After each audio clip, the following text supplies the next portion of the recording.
pesquisa no projeto. Tem uma hora que a gente tem que parar de trabalhar no projeto. Mas a função de um projeto e você voltar para esse projeto, em geral, a gente manda um projeto para seleção, de mestrado, doutorado, depois quando vai olhar o projeto, diz, não, não é bem isso, eu vou ter que revisar, né? Então, a função, digamos assim, primordial do projeto é te dar um mapa, né, uma visão panorâmica, né, do assunto, né, do tema do seu trabalho. E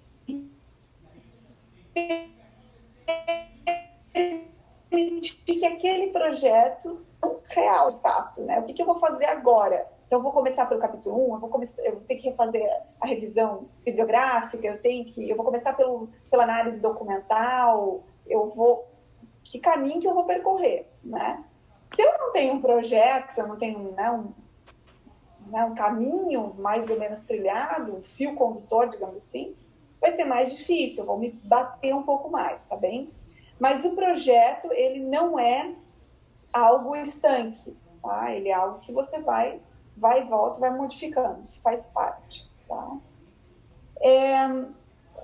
Momento exercício. Que dica que eu dou para vocês, para quem está querendo retomar o projeto, fazer uma espécie de, digamos assim, confirmar se aquilo que está pensando em termos de pesquisa está adequado ou não.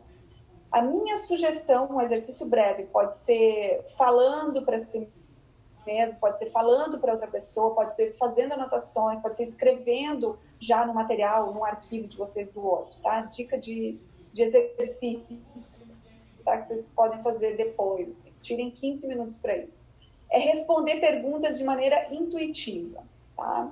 Que são as perguntas de metodologia, mas são perguntas, enfim, bastante simples, e a ideia é que vocês não tentem responder ela colocando nos padrões metodológicos, assim, sabe? Problema de pesquisa, justificativa. Não, respondam para vocês mesmos de maneira muito sincera, eu sugiro que vocês façam, né? São basicamente 5 perguntas. O que eu quero pesquisar? Então, intuitivamente, o que eu quero pesquisar?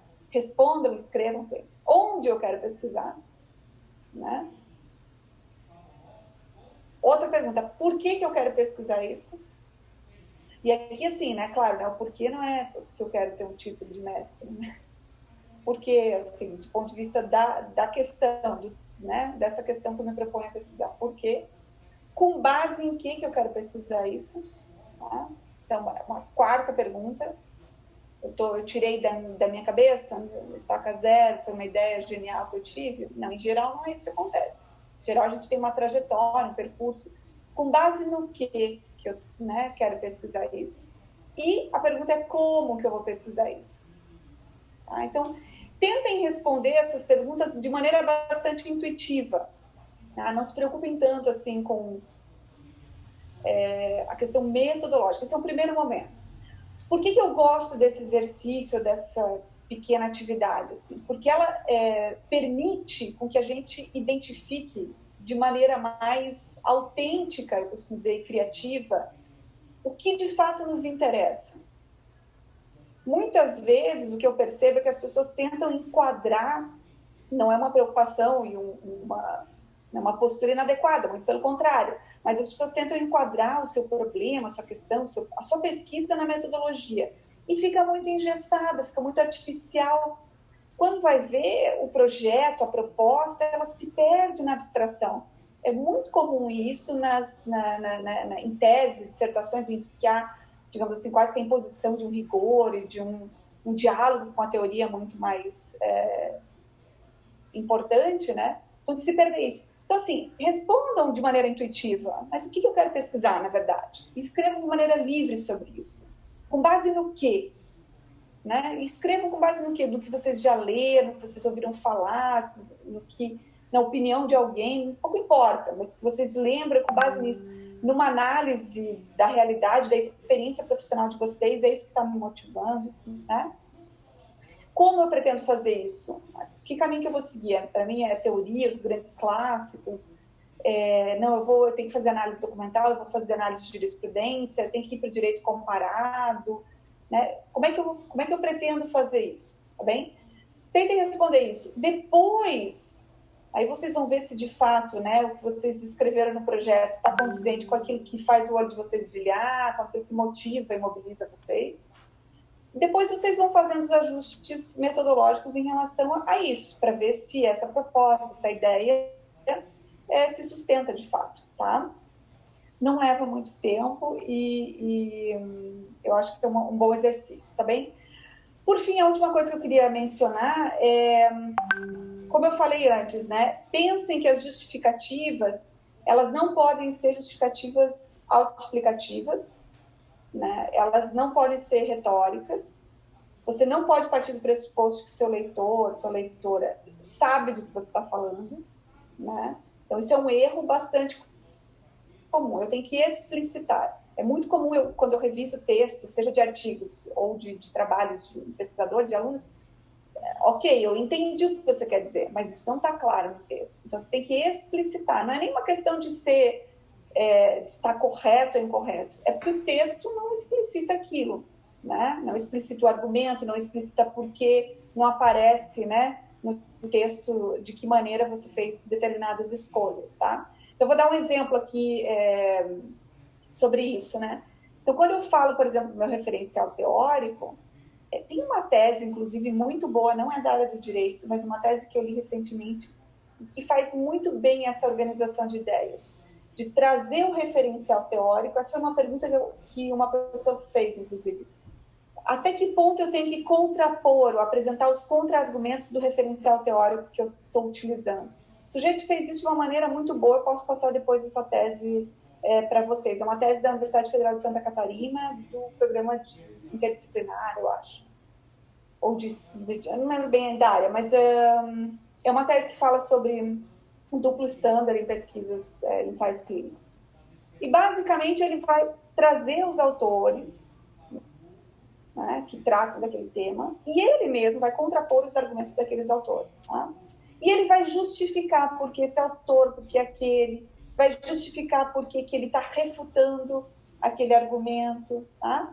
Então, assim, as coisas estão ditas, estão explicitadas. Quando eu faço, por exemplo, pesquisa jurisprudencial, por que eu escolhi esses tribunais e não outros? Eu tenho que explicitar.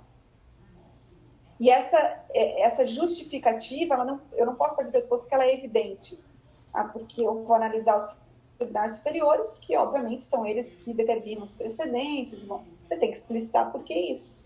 Dependendo do tipo de análise, vai ser muito mais importante você analisar os tribunais estaduais ou regionais e não os tribunais superiores. Né? Então, isso tem que aparecer no texto, eu não posso pressupor. E aí vai por uma série de outras questões. Eu costumo brincar na justificativa de um trabalho. Quando eu falo a justificativa do trabalho, é por que eu estou pesquisando esse tema, por que eu estou gastando meu tempo, o tempo das pessoas que vão ler, folha ou sei lá o quê. Por que eu estou pesquisando esse tema? Por que ele é importante? E aí vem assim, os argumentos são retóricos, né? Tipo, ele é importante porque tem impacto social. Ele é importante porque tem literatura escassa. Ele é importante, então assim, eu tenho que trazer dados mais concretos, mais eventualmente atualizados. Se for uma questão social, eu tenho que trazer dados empíricos. Se for impacto para a ciência, eu tenho que mostrar, né, a lacuna e a importância, então, desse texto, né, dessa pesquisa, tá bem? Então, isso é o que eu gostaria que ficasse claro também em relação à pesquisa. Então, elementos importantes, pressupostos, tá? Metodologia da pesquisa não se resume a enquadrar a método dedutivo e indutivo. Metodologia da pesquisa não se resume às normas da BNT. Metodologia da pesquisa diz respeito muito ao desenho, ao percurso metodológico. Metodologia da pesquisa não diz respeito a regras que eu tenho que seguir, elas podem ser excepcionadas, eu posso contrariar, eu posso pensar outros caminhos, desde que justificados. Né? Então, essa é a grande questão, que haja justificativa de como eu estou utilizando, quais caminhos eu estou seguindo, tá bem? Vamos seguir, então, a ordem. Eu ia mandar... eu vou ficar devendo um monte de coisa, adoro isso. Mas eu posso mandar para vocês, para quem está lá no WhatsApp, quem quiser, enfim, ter acesso a isso também, um esquema de um roteiro, digamos assim, para a escolha dos aspectos metodológicos, tá bem? Eu vou seguir mais ou menos ele, depois eu posso passar alguma coisa para vocês. Então, vamos começar, assim, pelo básico dos itens, digamos assim, de um projeto de pesquisa e de um trabalho depois de pesquisa, né? Deixa eu só perguntar, antes de seguir aqui nesse bloco, né? Tá, a transmissão no Zoom, no Insta, está super bom. Eu vejo pessoal dizendo aqui que está super estável, o Insta está ótimo, né? No Zoom está ok? Vocês tá com muita interrupção, tá picotas, tá bem. Ok, assim, só para então sinalizar isso para vocês, tá? No princípio, melhorou. Deu uma melhorada, tá bem? Talvez alguns migraram, eu acho, para o Instagram, então deu uma aliviada aqui na nossa sala, tá? A ideia era essa mesmo, assim, mas enfim. Eu confesso que eu gosto de ver vocês aí em casa, tá? Aliás, eu não sei se vocês estão vendo que eu colei uns cartazes aqui atrás, porque tinha uma luz, mas eu não consegui tirar a luz, porque a luz ainda está aqui. E não, vocês viram que a minha arquitetura aqui não deu certo, mas eu não tenho uma estante de livros, tá? Eu ia comprar um quadro, mas isso é de livros, que eu estou achando no máximo nas entrevistas, sempre parece uma estante de livros. Ver se tem alguém com estante de livros ali. Não posso ver, alguns têm. Vamos lá, então vamos começar. Básico do básico, título e resumo, tá bem? O que dizer sobre título e resumo? Vocês vão pensar isso lá no final, provavelmente não é uma preocupação que vocês estão tendo agora, mas convém dizer o básico. Assim. O título ele tem que ser representativo do trabalho. Se ele vai ser mais poético, menos poético, se vai ser em formato de pergunta, se ele vai ser aquele título mais catedrático, assim, né, mais extenso ou menos, enfim. Mas ele tem que ser representativo do trabalho, o mais representativo possível.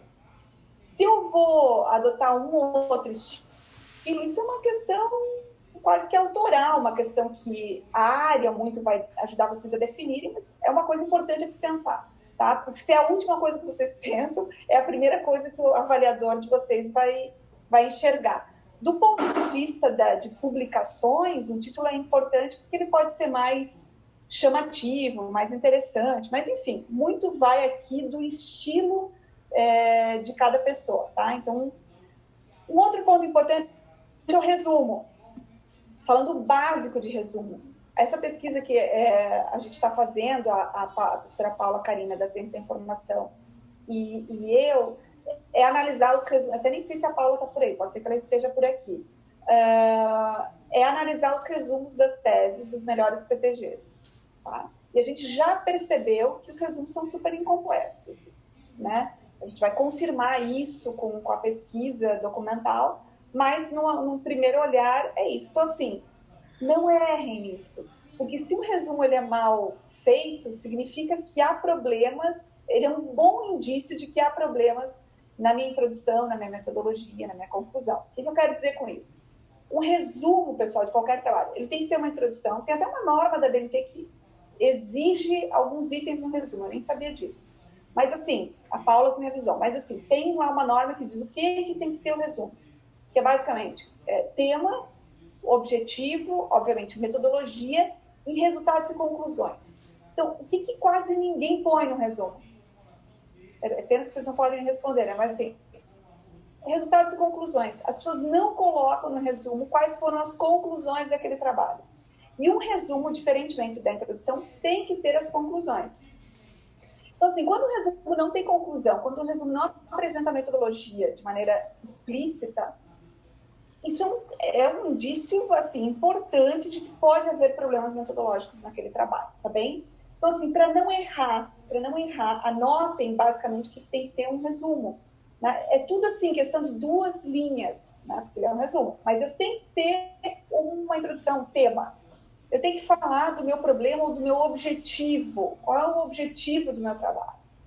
Eu tenho que falar da metodologia, o que metodologia que foi utilizada. A gente não vai entrar no mérito do que eu escrevo exatamente ali, mas tem que trazer um item metodologia, né? E eu tenho que falar de Aqui a gente pode fazer uma concessão, eu até tive essa discussão com a Paula, né? Porque a norma da BNT exige resultados e conclusões.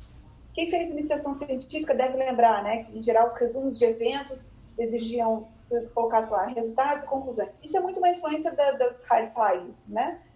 E nem, não necessariamente se aplica, sei lá, ao direito. Mas conclusões tem que ter, gente, tá?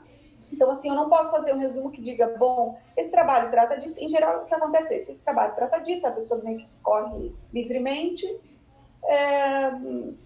O objetivo, aí fala talvez também de maneira mais ou menos livre sobre o objetivo, e problematiza e faz uma defesa. Mas não diz assim qual o resultado, qual a conclusão, né? Portanto, esse trabalho chegou à seguinte conclusão.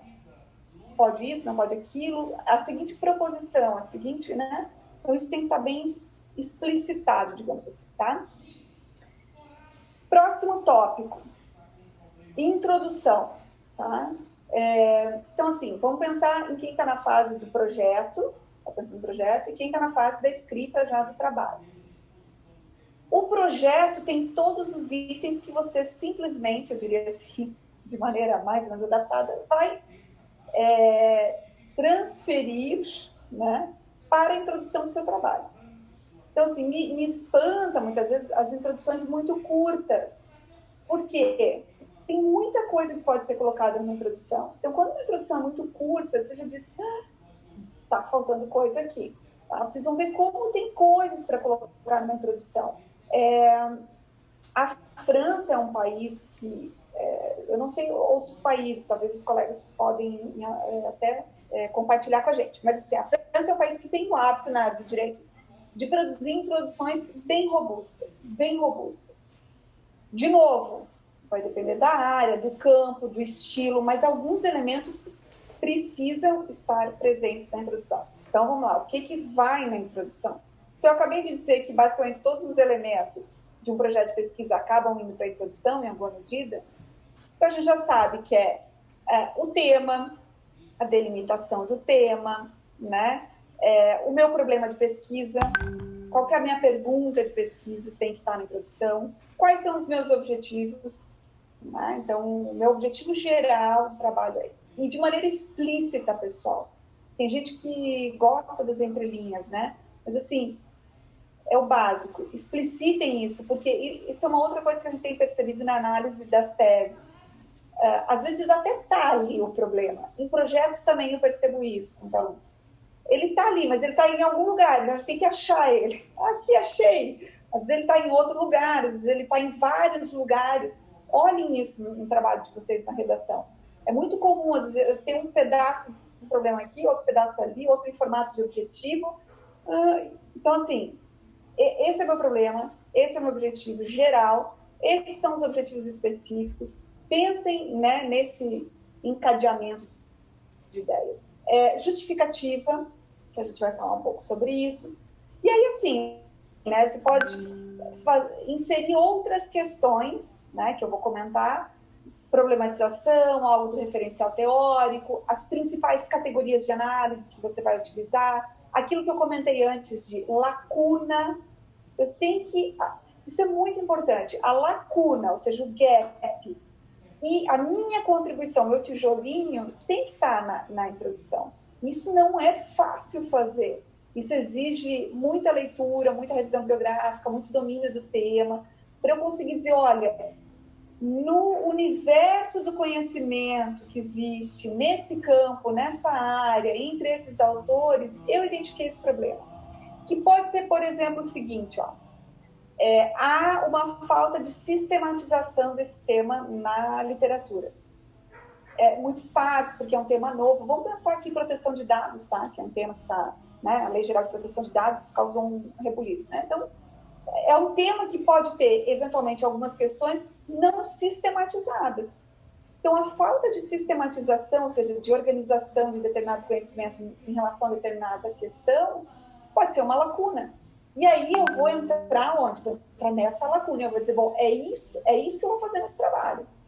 Nesse objeto, nesse tema de pesquisa, a minha proposta vai ser sistematizar o conhecimento nessa área. Veja, eu não estou propondo solução a um problema, Eu não, assim, é um problema, né, social, da proteção de dados ou não, não é isso que me interessa, é sistematizar o conhecimento. Eu não estou aqui trazendo, por exemplo, uma divergência entre teóricos, não é nesse campo que eu estou.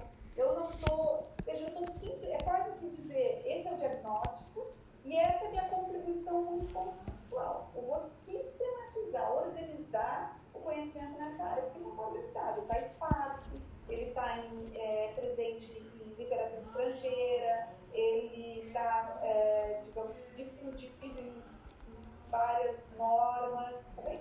Então, esse vai ser um trabalho. E é um pouco trabalho? Não, é um baita trabalho. Né? Pode ser um trabalho de uma dissertação, pode ser um trabalho de uma tese, dependendo de como eu faço esse recorte, tá bem? Mas isso eu tenho que apresentar onde? Na introdução. Né? A pessoa que está lendo o meu trabalho tem que saber disso já na introdução. Tá bem? Um outro exemplo, né, de lacuna versus contribuição pode ser, bom, há um consenso na literatura sobre esse tema e eu quero apresentar um contraponto. Então, por exemplo, eu vou usar um caso para contrapor, né, a teoria ou as grandes teorias. Eu vou usar vários casos, né, um conjunto de casos.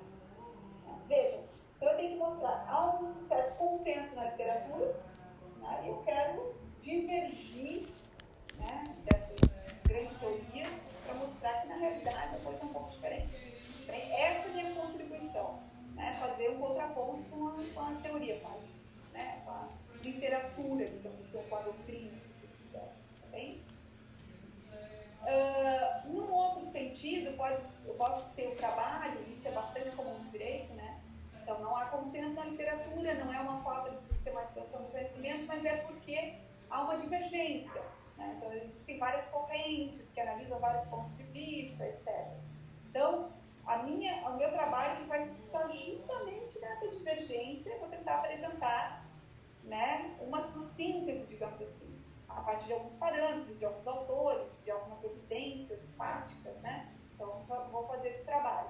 Aqui, muito cuidado nessa terceira opção que eu estou mencionando, nesse terceiro exemplo, para você não fazer o uso do padrão parecer, né?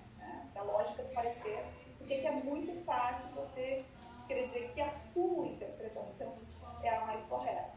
E aí você vai selecionar os autores que te interessam para dizer, olha, nesse campo epistemológico divergente, esse é o melhor caminho. Tá? Então aqui tem que tomar um cuidado, e eu posso falar mais lá na frente como é que eu posso tomar esse cuidado metodológico. Tá bem? E outras questões, eu sei que algumas questões que podem aparecer, que seriam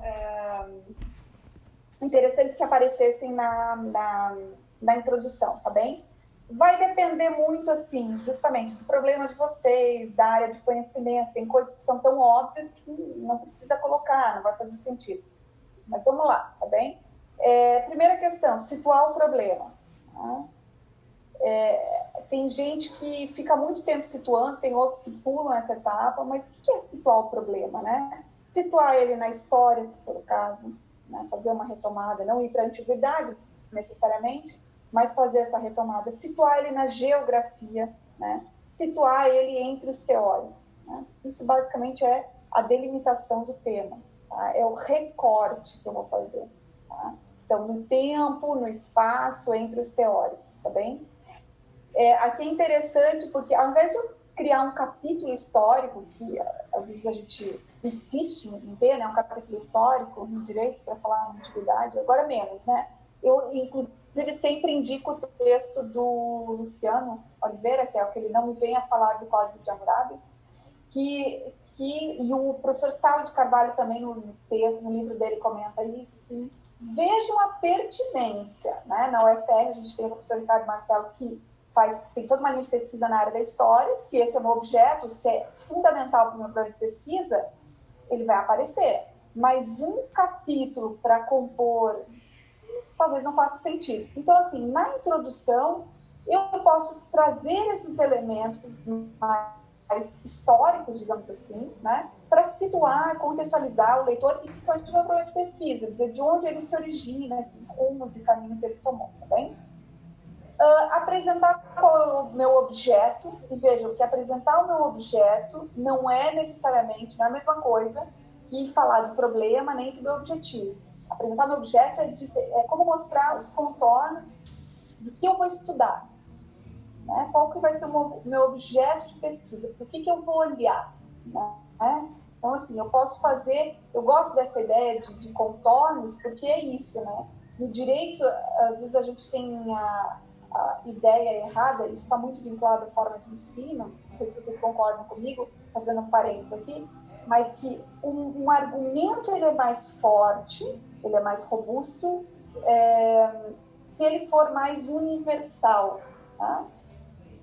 Né? Então, assim, a robustez, né, do meu argumento residiria na sua universalização, na sua generalização. Quando, na verdade, do ponto de vista metodológico científico, existe a questão da validade contingente, ou seja, da contingência do conhecimento. Então, ao contrário, o meu argumento ele vai ser mais forte, mais robusto, mais preciso, mais uma validade, né, dele. Quanto melhor for a minha delimitação, quanto melhor eu demonstrar quais são os contornos e até onde vai aquilo que eu estou afirmando, né? Então, assim, eu não vou me comprometer em dizer que isso é assim em todos os casos. Eu vou dizer, olha, nessa situação, sob essas condições, de acordo com esses autores, analisando essa realidade, é possível afirmar isso. E é possível afirmar isso categoricamente, por exemplo, tá?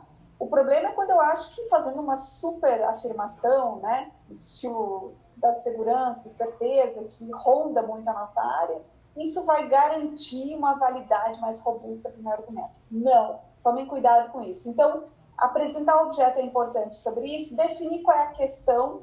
Então, aqui a questão do meu problema de pesquisa, isso vai na introdução.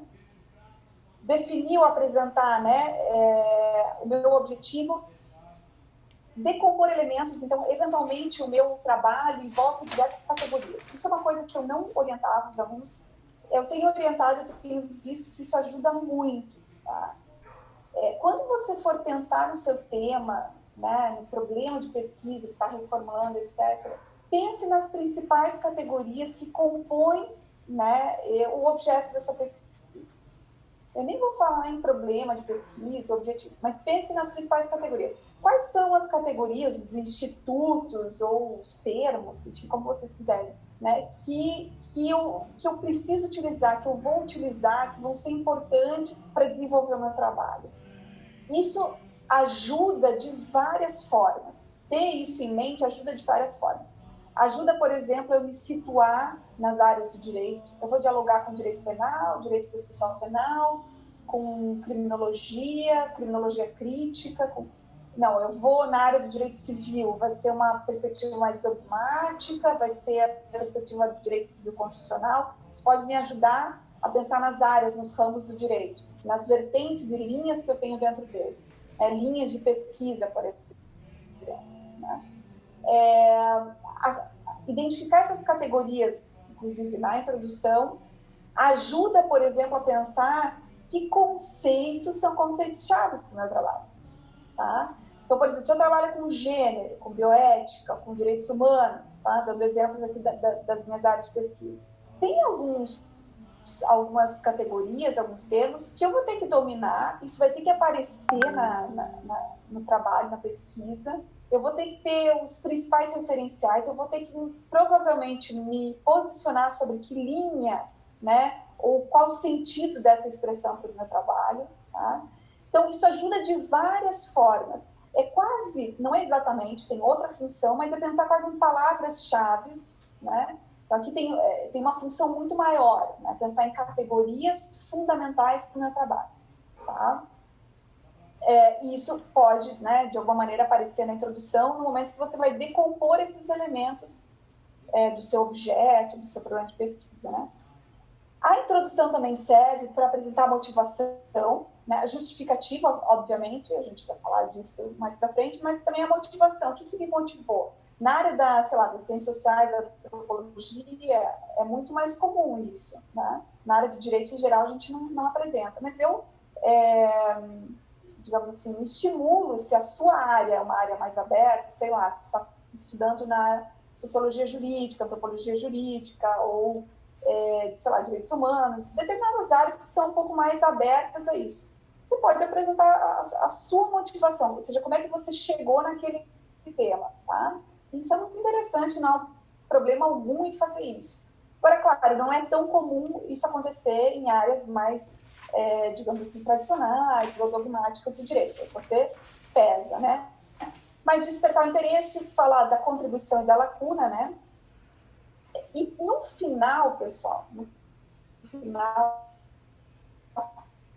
apresentar eventualmente referencial teórico, como eu falei antes, né? Ou seja, situar entre os teóricos, mas no final é importante que vocês, além da metodologia, também falem da estrutura do trabalho. Isso, apareceram várias perguntas também sobre isso, né? Então, como é que eu vou estruturar meu trabalho? Você vai antecipar para o leitor um pouco do seu sumário, você vai fazer uma costura do sumário. Isso é importante, porque quando a gente está escrevendo texto, isso eu vejo muito em revisão de textos. Para quem está escrevendo, aquilo ali é óbvio. A pessoa pensou naquele sumário, né? Ralou. Aquele tema é um tema, assim, às vezes, assim, bastante íntimo da pessoa, inclusive, né? Então, parece que ela está sendo repetitiva. Eu costumo dizer, na escrita de um trabalho, a repetição, ela aparece, tá? E ela é importante, ela deve aparecer, não uma repetição aleatória, arbitrária, mas em alguns momentos a gente vai repetir. Eu costumo dizer que a gente repete pelo menos 3 vezes a mesma coisa, na introdução, no desenvolvimento e na conclusão, a gente vai ter que repetir. Então, assim, antecipar o leitor e tentar costurar melhor esse sumário, esse plano, essa estrutura de trabalho é super importante, porque às vezes tem algo que fica, nem sempre o plano ou o sumário, ele é autoexplicativo em todos os detalhes. Então, ali na introdução, você vai poder guiar o leitor em relação a essa estrutura, mostrar a relação entre as partes, entre os capítulos, entre os itens, né? E sintetizar o que você quer com cada uma dessas partes, tá bem? Então, vejam, assim, quantas coisas a gente tem para colocar na introdução.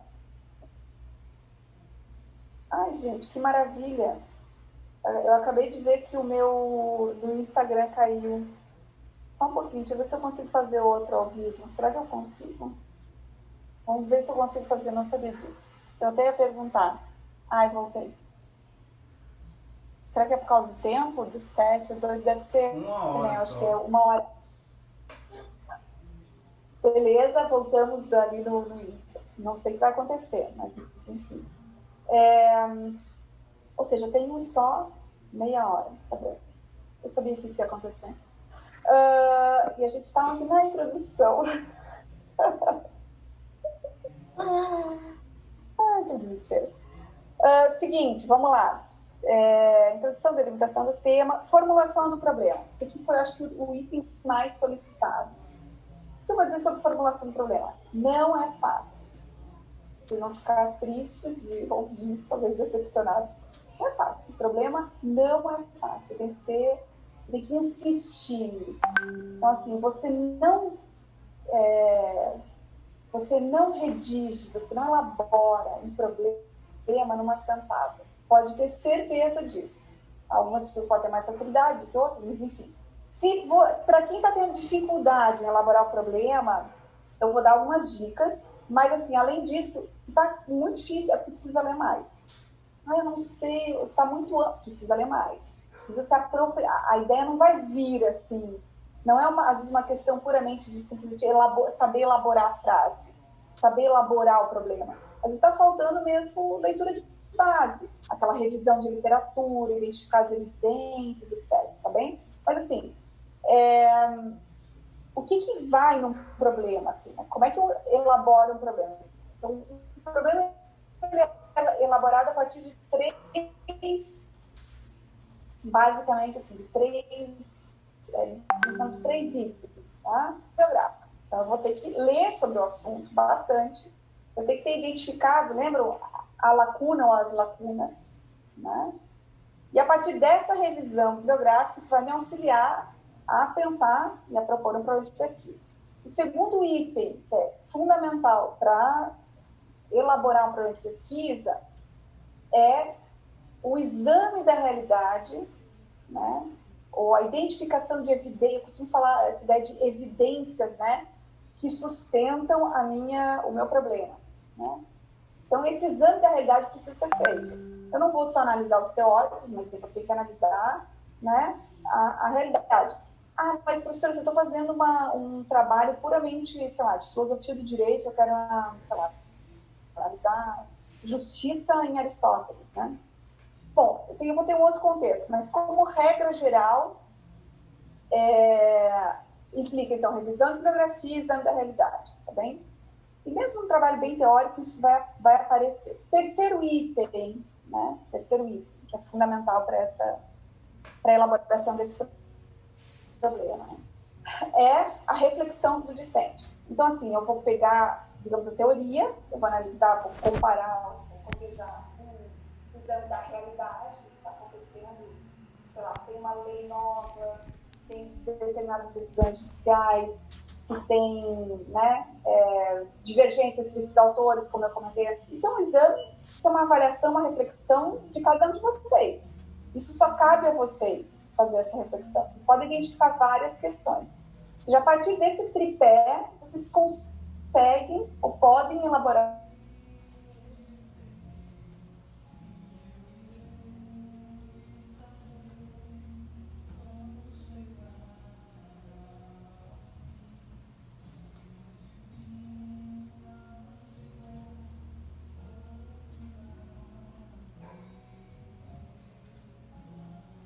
Trancou, pessoal? Trancou por aqui. Travou, Oi. travou tudo. Ela caiu. Não ouviu mais nada. Aqui caiu. Acabou a aula. Alguém sabe como é que tá no Insta? Vamos ver. A professora saiu. Não tá funcionando bem. Tá seguindo, vou avisar ela ali. Acho que pra mim... Pessoal, ela saiu aqui da sala. O Insta só suporta até 1 hora, viu? Só para dizer, o Insta só suporta até 1 hora a live. Mas no Insta tá funcionando. No Insta tá ok. Mas então assim, depois eu... Mas se não caiu ainda, cai daqui a pouco o Insta. Então ela tem que sair e começar de novo lá. Aqui não sei como é. Aqui durou uma hora também, acho que é por isso que parou. Aqui parece que ela tem que começar de novo também. Então, depois de 1 hora cai. Seria gerar uma outra sala, e daí a gente sai. Mas em tese a gente tinha que ter caído também, né? Gente, teria terminado a reunião para todo mundo. Caiu só ela aqui. Exatamente. Ana, a sala tá no perfil de quem? É meu? Então, eu teria caído para todo mundo. Eu acho ideal abrir um novo link, daí todo mundo entra nesse link. Não, foi algum problema. Eu acho que problema do dela, porque tá todo mundo na sala, se tivesse caído... Vamos dar um tempo para a Ana Letícia falar com a professora e dar um retorno. Ana, fala pelo telefone. Eu tô mandando WhatsApp para ela. Pronto, a Ana vai falar com a professora aí. Meu tema seria o que Vamos dar um tempo para a Ana falar com ela. Literatura, tinha referência, né? Não que ela tá seguindo no Instagram, né?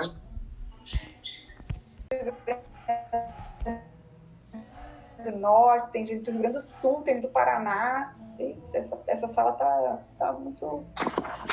Nada regional, né? Gostei de ver. Bom, vamos lá. Então, assim, como é que eu elaboro meu problema? Retomando, com base numa revisão bibliográfica robusta, eu tenho que dominar, eu tenho que ler, eu tenho que, né?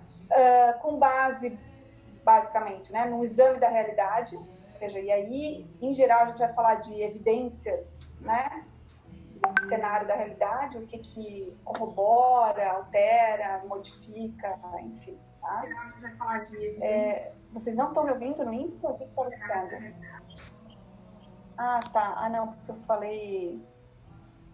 Ai, gente, desculpa, que eu esqueço que eu tô em dois... em 2 lugares. Ai, Jesus amado. Aqui, vocês não sabem, meu tripé aqui tá super. E nessa reflexão do aluno, tá bem? Obviamente, pessoal, a reflexão não é uma reflexão individual, né? Vocês vão se basear também em reflexões anteriores, em conversas com o orientador, em conversas com colegas, isso também se dá de uma maneira mais ou menos informal. Agora, quando eu fui, né, quando eu tentei ingressar, porque eu pensava em ingressar no doutorado, o tema que eu queria estudar era o sujeito cerebral. E aí eu desisti dele. Por que eu desisti dele? Porque eu percebi que não tinha literatura que eu dominasse, muitas delas eram de estrangeira que eu não dominava, muitas delas não eram na área de direito, era na área da biologia, da medicina, da genética, que eu também não dominava.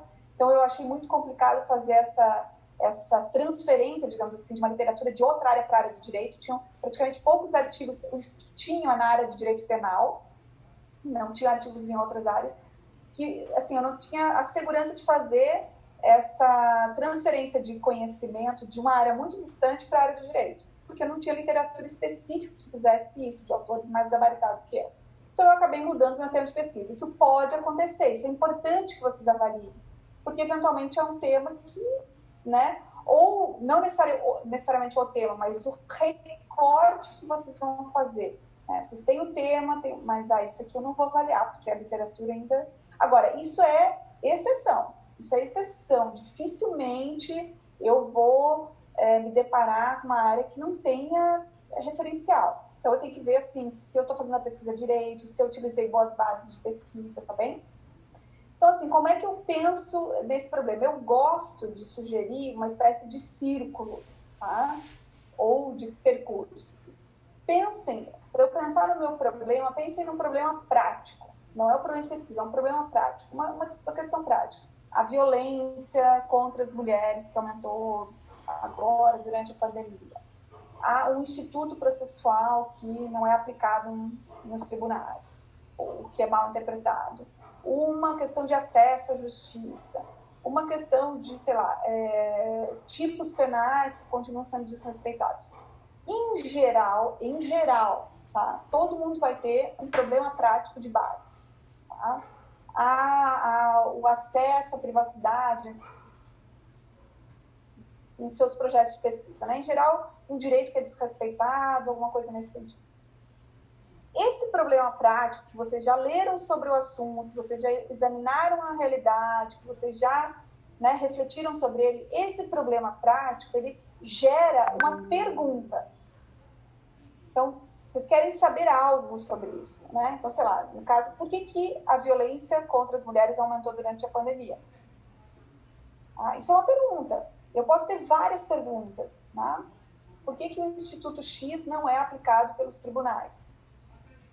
Né? Então, assim, como, por exemplo, agora que eu problema no Insta e no Zoom, por que não está funcionando? É uma pergunta que eu estou fazendo. Isso vai me gerar uma pesquisa. Mas essa pergunta, como ela é muito ampla, muito genérica, ela pode ser respondida por qualquer um, ela pode ser respondida de maneira genérica, ela não necessariamente implica um percurso científico para responder essa pergunta, né? Então, assim, essa pergunta não é um problema de pesquisa. O segundo passo, terceiro passo, na verdade, né, é o elaborar um problema de pesquisa. E aí, sim, esse problema de pesquisa tem que ter a delimitação teórica, espacial, geográfica, tem que ser preciso, né? Aí que vai entrar essa minha pergunta, ou seja, a pergunta que eu quero responder com o meu trabalho, que é viável de responder, porque existe literatura, existem dados empíricos sobre aquele assunto, e eu tenho já, digamos assim, alguns recortes que vão me ajudar a fazer, a elaborar esse problema de pesquisa. Em geral, dica que eu dou, tá? O problema de pesquisa, ele é um espelho do meu objetivo geral. Tá? Então, o problema de pesquisa é em formato de pergunta e o objetivo geral é em formato de afirmação. Analisar, identificar, comparar, compreender, descrever o fenômeno X, né? Identificar as razões pelas quais houve, né? Ou quais são os critérios de análise, etc. Tá? Então, o problema é em formato de pergunta E o objetivo geral é um espelho do problema em formato de afirmação. Eu pretendo fazer a partir ou com base, né, naquele problema. O que acontece comumente, assim, quando eu escrevo um projeto, ou enfim, especialmente um projeto, né, artigos, pode acontecer também, pode acontecer, mas é muito mais, bem comum em projetos de dissertação. Eu escrevo a pergunta de um jeito, o meu objetivo de outro, e às vezes ele vai dar diferença da minha introdução no trabalho e no projeto. Então, assim, tentem identificar, e aí eu pergunto para o aluno, tá, qual é o seu problema, no final das contas? É isso ou é aquilo? É um pouco disso. Em geral, esse problema está diluído. Então, tentem verificar, comparem vocês, o que vocês escreveram no problema de vocês, no projeto, no artigo, o que vocês escreveram como objetivo geral. Normalmente, nem sempre há uma similaridade, uma coerência, uma harmonia entre eles. E aí, o que eu tenho que fazer? Reformular. A minha dica é, vejam aquilo que de fato interessa a vocês. Em geral, a reformulação tem que juntar essas coisas, reorganizar, e tirar coisas. Às vezes eu coloco no programa uma coisa e no meu objetivo, que é um objetivo específico. Esse cotejo, façam essa análise. Se eu deixei claro a minha pergunta no meu projeto, no meu trabalho, o que eu escrevi lá? Agora, vamos lá, o que eu coloquei como objetivo geral do meu trabalho? Essas coisas, né? Dialogam, se espelham, né? São semelhantes. Se não for, eu vou ter um problema metodológico, tá? Então, essa é a minha sugestão, tá? Então, primeiro, elaborar um problema tem que ter uma lacuna, ele tem que ser em formato de pergunta, ele tem que ser delimitado, tem que vir com... Então, na formulação dessa pergunta, ela não pode ser genérica, ela já tem que vir com elementos do referencial teórico, as delimitações, tá bem? Teve um aluno de doutorado, eu nunca me esqueço, que ele fez a formulação do problema dele, foi mais ou menos no seguinte sentido, né? Era sobre revista vexatória, tá? E ele fez por conta, isso foi, inclusive, não foi por orientação minha, ele já tinha feito isso, mas ficou muito bom, bem elaborado. Depois ele alterou até, mas ele fez basicamente isso. O que as pessoas, né, qual é a percepção das pessoas por revista vexatória? Né? Das pessoas, né, dos presos, familiares, enfim. Mas a questão não foi assim, genérica. O que as pessoas entendem, qual é a percepção delas por revista vexatória? Vejam, é uma pergunta. Tem um problema concreto de base? Tem. A gente sabe que nos presídios existe a revista, ela é feita por X razões, mas ela gera, né, uma série de críticas, etc. A pergunta dele foi essa. Agora, essa pergunta é um problema de pesquisa? Não. Porque essa pergunta não traz nenhuma delimitação, não me dá nenhum indício do meu referencial teórico, não tem outros elementos, é uma pergunta simples. Qual é a percepção das pessoas sobre a revista vexatória? Eu fico imaginando uma jornalista perguntando, qual é a sua percepção sobre, né? Então, assim, isso não gera uma pesquisa, percebe? Então, aí a formulação do problema dele, eu não vou lembrar exatamente, mas assim, né, qual é a percepção dos funcionários, presos e familiares acerca do Estado do Paraná, a partir da perspectiva da criminologia XY, tá bem? Opa, eu tenho outros elementos ali, eu tenho recortes nesse problema, né? Então eu consigo responder ele de maneira mais ou menos viável, com uma literatura, percebe? Então isso é importante. Isso vejam como tudo isso vai definir o objeto de pesquisa dele. Isso vai indicar se ele vai fazer pesquisa empírica ou não, onde ele vai fazer essa pesquisa empírica, com quem ele vai fazer essa pesquisa empírica, quem vai ficar de fora, que questões vão, digamos assim, por exemplo, orientar o roteiro de entrevista dele, se ele fizer entrevistas, tá bem? Então isso é super importante, a gente perceber a diferença entre um problema prático, uma pergunta ou perguntas, né, que esse problema pode gerar, e a formulação de um problema de pesquisa, que deve ser espelhado, que deve ser coerente, que deve ser, deve dialogar, né, com o meu objetivo geral. Okay? O problema de pesquisa, isso é fato, por isso que ele dá tanto trabalho, ele é algo artesanal. Artesanal, o que significa isso? Se tem em alguns momentos que você vai brilhar, né, na pesquisa, é basicamente na introdução, não confusão, sumário, e na introdução, obviamente, na formulação do seu plano de pesquisa pontual. Né? É o que ele diz sobre você, na verdade, no final das contas. Né? Tá? Então, pensa nisso. O plano de pesquisa, dificilmente, você pode se inspirar em outros trabalhos. Isso é muito comum na verdade. A gente no direito faz pouco.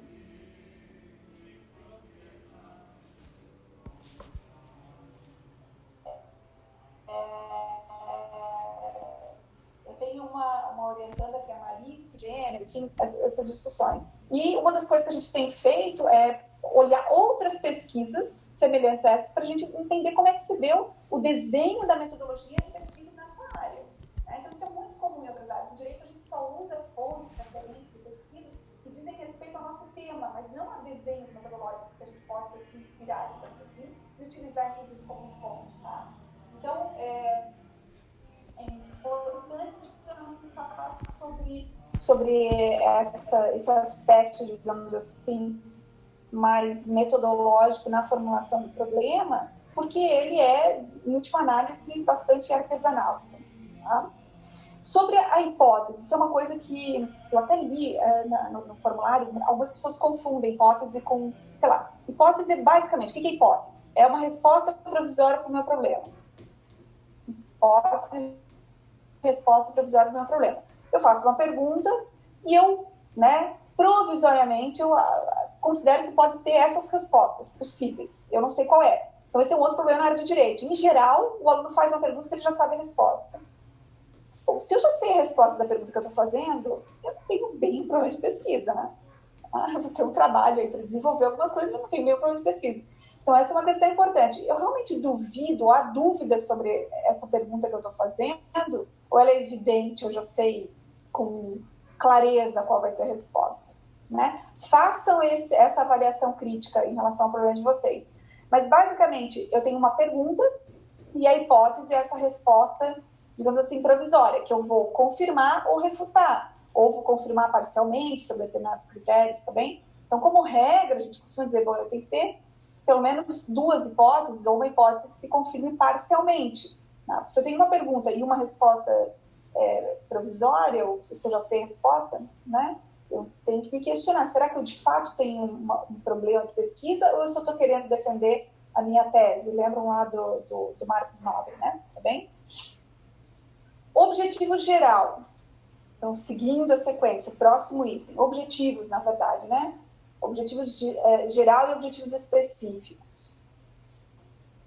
Primeiro, alguns formulam isso bem, alguns eu vejo assim, que já têm um total domínio e transitam bem em relação a isso. Eu acho que em relação aos objetivos, como regra, é mais fácil a gente entender o que é um objetivo, né? O que eu quero fazer, né? Então, assim, basicamente a gente vai começar com o verbo, né? Analisar, identificar, examinar, comparar, enfim, tá? Essa é a formulação, mas tem algumas coisas que eu acho que são importantes aqui em relação aos objetivos. Primeiro, se é um trabalho que eu tenho objetivos geral específicos, eu gosto de pensar na figura de um guarda-chuva, tá? Que o guarda-chuva, a parte superior do guarda-chuva é o meu objetivo geral, e aquelas pontinhas da base do guarda-chuva, né, são os meus objetivos específicos, porque eles decorrem do meu objetivo geral. Tá? Ou seja, eu vou alcançar objetivos específicos, ou eu vou traçar objetivos específicos para responder, para chegar ao meu objetivo geral e responder ao plano de pesquisa. Essa coerência, digamos assim, falando, ela é muito evidente. Eu imagino que vocês concordem comigo. Na hora de elaborar e pensar problema de pesquisa, objetivo geral e objetivos específicos, isso não é tão evidente, não é tão simples. Também, vamos lá, dá trabalho, tá? Dá trabalho, a gente não elabora um objetivo geral, objetivos específicos, de maneira coerente, adequada, concatenada. tão fácil, né? Então, assim, não tem muito atalho para isso. Tem que repensar, ver, rever. Será que isso é realmente um objetivo específico? Será que não é uma questão menor, mais marginal no meu trabalho? Opa, será que eu não estou esquecendo de alguma coisa nessa ordem de ideias? Isso, de fato, vai ajudar a responder meu problema de pesquisa? Lembra do exemplo que eu dei do capítulo histórico, né? Por que eu tenho o objetivo específico de revisitar a história do Instituto tal? Ele, de fato, vai me ajudar a resolver o meu problema? Ou, eu tenho que fazer pesquisa empírica. Qual foi isso, né? Agora, então, meu trabalho... Por que eu tenho que fazer pesquisa empírica? A pesquisa empírica, de fato, me ajuda a responder o meu problema de pesquisa, tá? Que eu posso ter lá num determinado objetivo específico a produção de dados, a coleta de dados, a realização de entrevistas, mas, de fato, é isso que vai me ajudar a responder o meu problema? Então, assim, esse guarda-chuva nos dá essa ideia de uma, como é que eu vou dizer, de uma coerência, de uma relação entre problema de pesquisa, objetivo geral e objetivos específicos, tá bem? Como é que eu formulo, então, assim, concretamente, né? Como eu falei, a partir de verbos, digamos, tá? E aí tem uma tabela de verbos que eu gosto muito, eu acho ela bem interessante, eu gosto de passar para os alunos, que vai falar, assim, que verbo... Então, assim, cuidem muito com isso. Aqui é uma minúcia, tá? E alguém mandou no Google Forms lá, eu vi que fez um uso bem adequado, assim, dos verbos, né? Então, assim, o que eu quero quando eu utilizo a palavra examinar? Analisar, compreender, né? Então, tomem cuidado com isso, porque eu vou ter pelo menos, assim, um objetivo que é mais vinculado, acho que teria basicamente seis grandes funções cognitivas, digamos, tá? Objetivos mais que são focados em conhecimento, tá? Em conhecer, em compreender. Então, seria assim, definir, enunciar, relatar, enumerar. Vejam que isso está vinculado à ideia de conhecer aquele fenômeno, tá? Tem objetivos que são mais relacionados à compreensão. Então, não é tão exploratório, mas compreender talvez a dinâmica ou algo, né? Então, assim, descrever, examinar, explicar, vejam, explicar, né? Identificar, né? Determinados fenômenos. Tem objetivos que estão mais relacionados à aplicação. Então, se o tribunal aplica o instituto, como interpreta aquele instituto, né? Enfim. Então, eu vou ter aplicar, demonstrar, empregar ou mapear. Eu gosto de mapear coisas, assim. Em geral, os meus projetos de pesquisa têm muito objetivos relacionados a mapeamento, a mapear alguma coisa, tá? Quais são os outros três? Eu tenho verbos mais relacionados com análise. Então, isso é bem comum no direito, né? Então, analisar, classificar, comparar, examinar, distinguir, né? São verbos relacionados com esse tipo de objetivo. Objetivos mais relacionados com síntese, né? Então, eu quero sintetizar argumentos ou ideias, ou, né? Lembra o exemplo que eu dei ali de sistematizar o conhecimento, né? Em que ele não está bem organizado, né? Então, articular, esquematizar, formular, organizar, reunir, tá? São objetivos vinculados a essa ideia de síntese, tá? E a última ideia, né? Então, a gente tem só relembrando, conhecimento, compreensão, aplicação, síntese, e o último deles seria avaliação. Esse, eu acho, os verbos seriam, né? Apreciar, avaliar, selecionar, escolher, enfim, né? Enfim, julgar. Esse eu acho o mais delicado de todos. Então, se eu vou utilizar, se a minha finalidade, mesmo de síntese, mas sobretudo de avaliação, na área do direito, eu tenho que ter muito cuidado.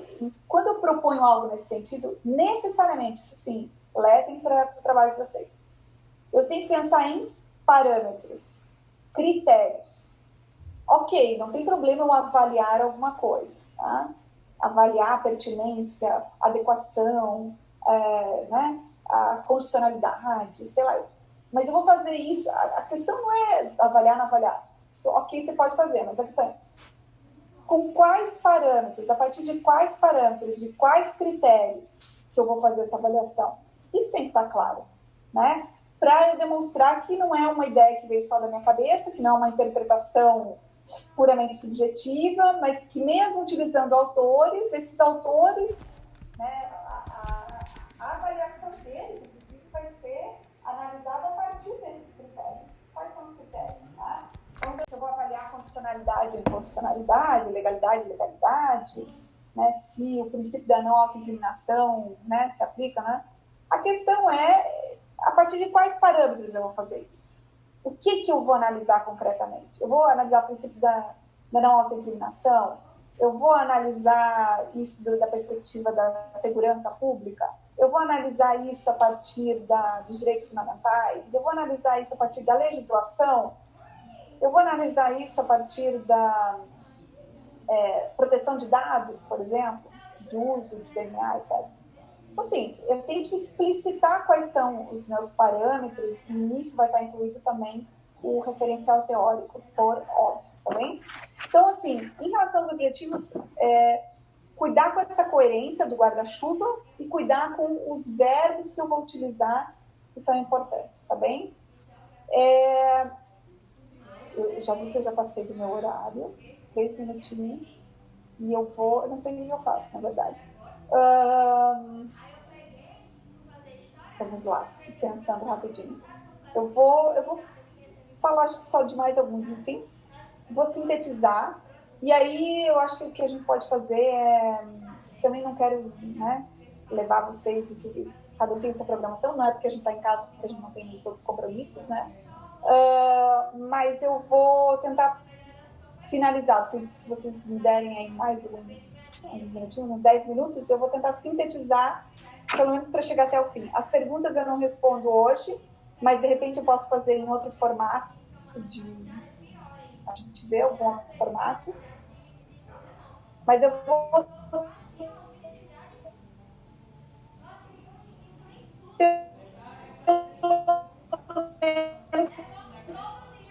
finalizar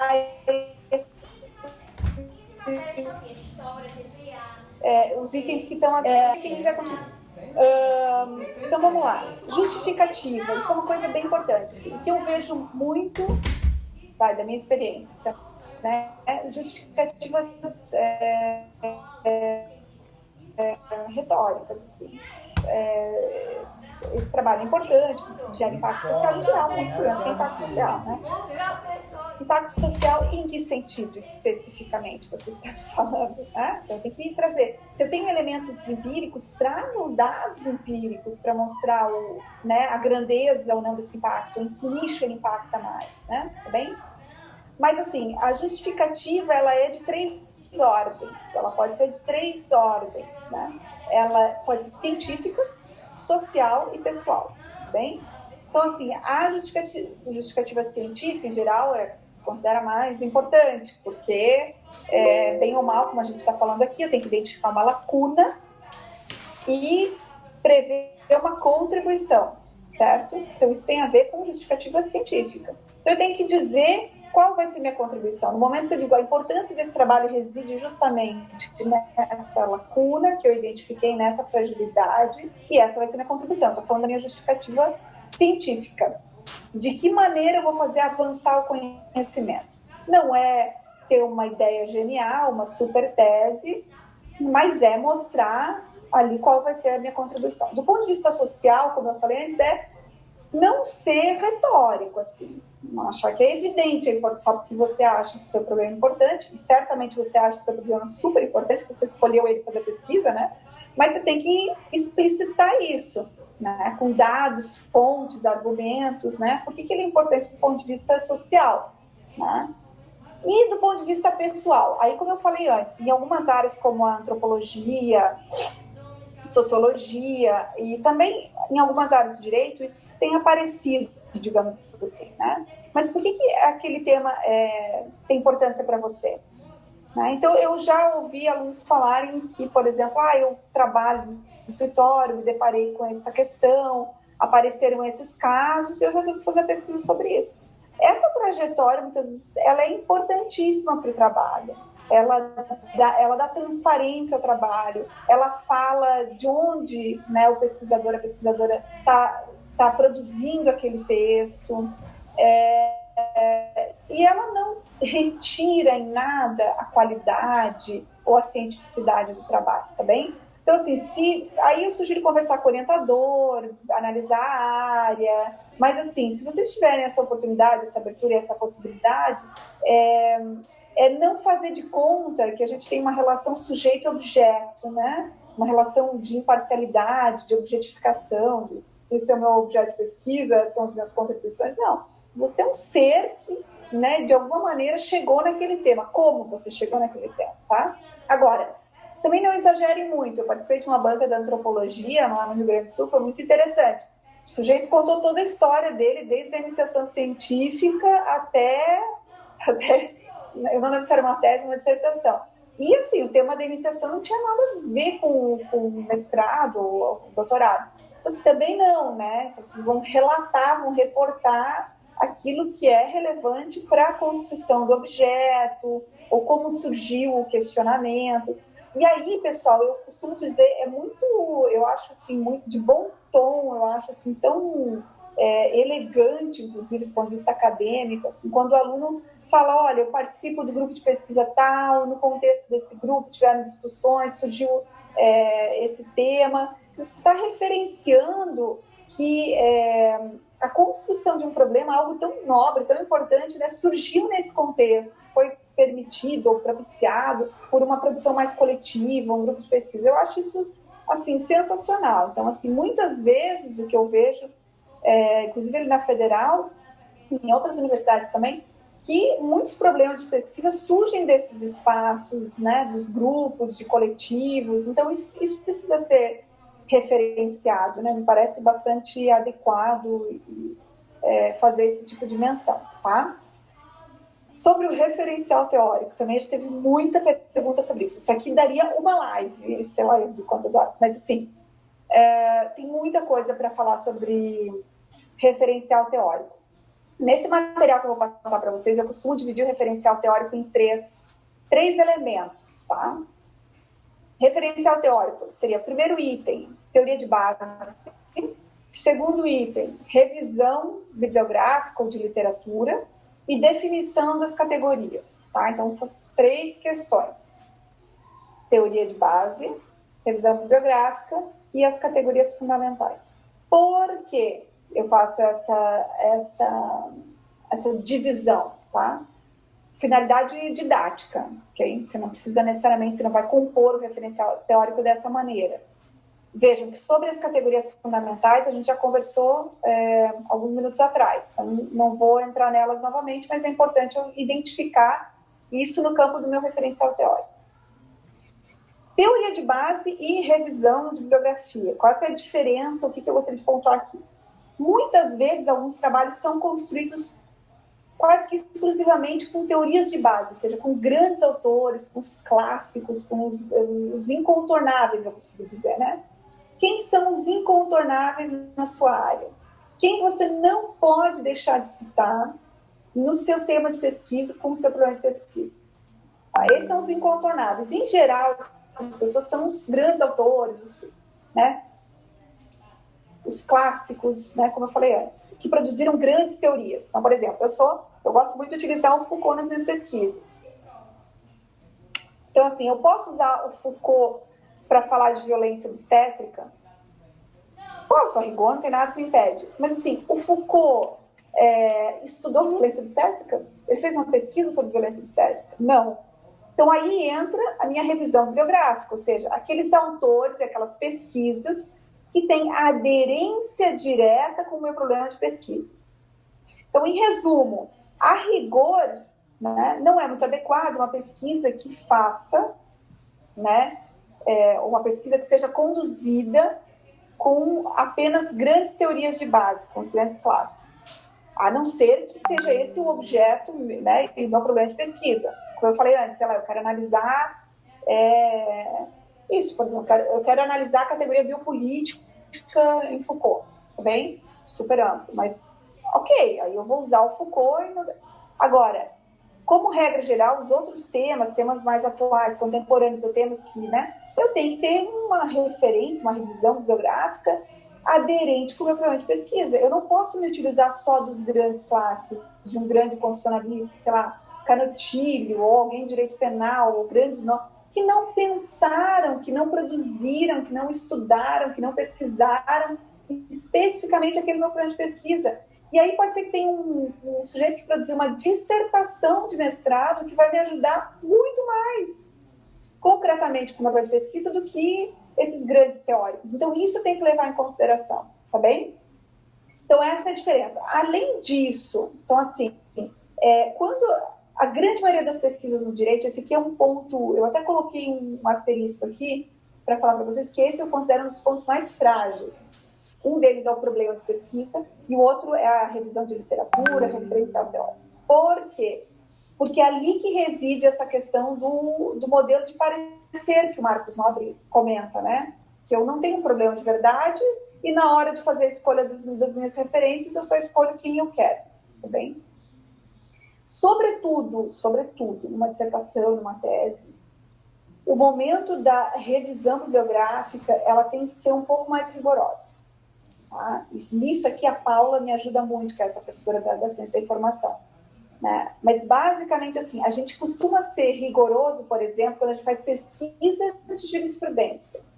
Eu tenho os termos, eu pesquisei a jurisprudência com esses termos, nesse período, nessas bases de dados. Agora, com o referencial teórico, em geral, a gente acaba não fazendo isso. Então, assim, eu tenho que atribuir um pouco mais de cientificidade, digamos assim, a esse processo de seleção, de escolha, de coleta, né, da literatura. Ou seja, as pessoas que estão me lendo têm que saber o que eu consultei, que bases eu consultei, a partir de quais termos. Será que eu estou fazendo uso da literatura que existe sobre esse assunto? Eu consegui delimitar meu tema a ponto de identificar essa literatura? Será que eu não estou deixando coisa de fora? Né? Então, assim, descrever esse processo de escolha dos autores, ele é bem importante. Eu sei que tem um monte de coisa que entra aqui. Como é que eu escolho? Como é que eu sei se um autor é fundamental ou não é? Eu uso esse autor ou não uso? Como colocar vários autores em discussão sem uma ofensa metodológica, né, ou epistemológica? Assim? Eu posso colocar o Kant dialogando com Foucault, né, esses grandes autores principalmente, tá? Então, assim, tem essas outras discussões, mas como, assim, ponto de partida, eu diria, lembrem-se disso. Eu tenho teorias de base que certamente vão me ajudar, eu posso fazer escolhas sobre essas teorias de base, justificar essas escolhas, né, desses incontornáveis em relação ao meu tema, mas eu tenho que guardar, eu tenho que, né, ter um espaço para fazer uma revisão de literatura com aderência direta ao problema de pesquisa. Tá? E aí os grandes autores, como regra geral, eles não vão me ajudar a resolver isso. Comparando, né, em outros termos, como dizer assim, dignidade humana. O princípio da dignidade, ele é ótimo, ele serve para um monte de coisa, em geral ele vai estar presente, eu vou citar, mas muitas vezes ele não ajuda a resolver o problema, né, de determinada questão. Eu vou ter que ir para outros, eu vou ter que seguir outros caminhos. É basicamente isso. A teoria de base nem sempre vai me ajudar a solucionar o problema de pesquisa. Então, o problema de pesquisa também vai definir isso, tá bem? Sobre metodologia, tá? Por enquanto, eu diria o seguinte para vocês. A gente pode ter outras conversas mais para frente. Mas, por enquanto, eu diria o seguinte. Sobre metodologia. É mais importante eu ter ciência, né, compreensão, consciência de qual o percurso que eu estou seguindo, como eu estou fazendo a pesquisa. Então, eu vou utilizar tais autores, eu vou utilizar a revisão bibliográfica, mas eu vou precisar também ir a campo, eu vou fazer pesquisa em direito estrangeiro ou em direito comparado. É mais importante eu saber isso do que simplesmente, isso eu já vi bastante, enquadrar a minha pesquisa é uma pesquisa descritiva, exploratória, dedutiva, indutiva, ok? Isso é importante, a gente pode trabalhar com isso, mas, assim, daria mais trabalho e eu não teria como dizer qual vai ser a metodologia que vocês vão utilizar no trabalho. Isso depende, não tenham isso como regra. A metodologia, ela está diretamente vinculada, ela é dependente, né, diretamente do meu problema de pesquisa e do meu referencial teórico. Bem, é isso que vai definir a minha metodologia. Porque o tema não define metodologia, é a pergunta que vai definir a metodologia, e o referencial teórico, que ele vai me dizer por qual caminho, né, eu vou analisar aquele problema. Eu gosto de dizer que o referencial teórico, ele é uma lente, né, ele tem uma determinada cor. O referencial teórico são os autores que vão me ajudar a enxergar aquele problema de uma maneira ou de outra. Então, se eu analiso, por exemplo, a questão da violência contra a mulher, por exemplo, da perspectiva da dogmática penal e dos autores que seguem essa linha, eu vou ter um olhar, uma análise, um encaminhamento. Se eu faço isso a partir, por exemplo, sei lá, da teoria crítica, eu posso ter outro encaminhamento. Se eu faço isso a partir da antropologia do direito, outro caminho. Se eu faço isso a partir da criminologia, sei lá, eu vou ter outra condução. Então, percebam, é isso que vai, no final das contas, definir qual que vai ser o meu percurso, o meu caminho, tá bem? Eu acho que faltam só 2 itens que eu queria comentar com vocês, que é o sumário e a redação. Na verdade, tinham várias coisas outras, mas por hoje, tá? Em relação ao sumário, existem várias formas que nos ajudam a escrever um sumário. O que eu dou como dica, em geral? E teve um trabalho que eu gosto muito de citar, eu sempre cito, da Amanda. A Amanda está aqui, inclusive, assistindo a gente, na dissertação dela, eu nunca esqueço. E ela fez, e muitos alunos fazem isso, sim. Mas ela é Amanda Barbosa, vocês podem procurar a dissertação dela. Tá? E ela fez essa associação entre os objetivos específicos e os itens do sumário. Tá? Quando a gente consegue, isso não é uma regra, tá? Não é que um trabalho bom, ou do ponto de vista metodológico, tem que ter isso, não necessariamente, mas dificilmente ele vai ser um trabalho ruim, mal estruturado, mal organizado, de maneira, vai estar faltando alguma coisa, não. Então, assim, eu tenho um objetivo geral e estabeleci lá, sei lá, 6, ou 3, ou 8, não sei quantos, objetivos específicos. O ideal é que esses objetivos específicos, porque são importantes, porque vocês consideraram que eles são importantes para resolver o problema de vocês, que eles apareçam com uma certa proeminência no sumário de vocês, correto? Se eu lancei lá a mão de um objetivo específico, de 3 ou de 5 objetivos, né? E ele não aparece no meu sumário, numa estrutura importante, talvez ele não é um objetivo específico, né? Talvez ele é um ponto que eu vou explorar, que eu vou comentar, mas ele não é um objetivo específico, ele não está diretamente vinculado com o meu problema. Então, assim, fazendo regras de 3 aqui, né? Então, assim como o problema de pesquisa deve espelhar de alguma maneira o meu objetivo geral, é interessante quando os objetivos específicos de vocês aparecem de maneira mais ou menos espelhada também no sumário de vocês. Tá? Para os meus orientandos, eu sugiro que isso aconteça, tá? Mas isso não é uma regra, mas ele ajuda. Por que ajuda? Porque o sumário, o que é o sumário, gente? O sumário é super artesanal também, é onde vocês brilham, né? Tem uma frase que eu gosto muito do Edivaldo, até separei esse livrinho aqui, ó. Tá? É um livrinho bem fininho. Como ordenar as ideias. Eu acho que é uma frase dele até, que ele vai dizer assim, o tema é de todo mundo, mas o plano, ele é só seu. Ou seja, qualquer um pode estudar qualquer tema. A gente não tem que segurar os temas para a gente, os temas não são nossos, né? Eles são do mundo. Né? Qualquer um pode querer estudar o tema que vocês estão estudando nesse momento. Não se preocupem, né?